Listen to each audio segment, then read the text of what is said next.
So what you can also do is, if you have a project opened up in Adobe Photoshop Elements, you can easily share it out to your social media accounts like Flickr or Twitter. So let's just go around over here onto Twitter, and what happens is that it prepares the file and then it needs you to authorize your Twitter account through a web browser. So you need to click on the authorize button right here and the web browser will open. So once the web browser opens up, you need to go around and authorize the app right here.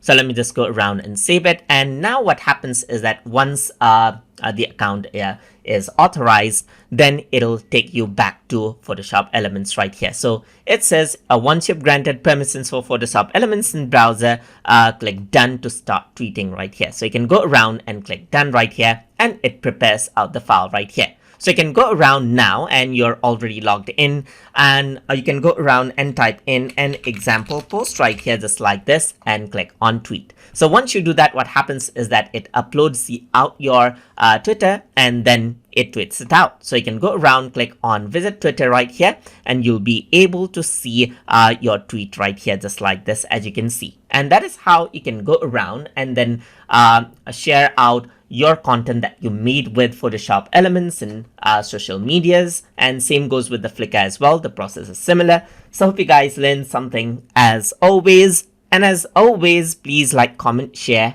and subscribe.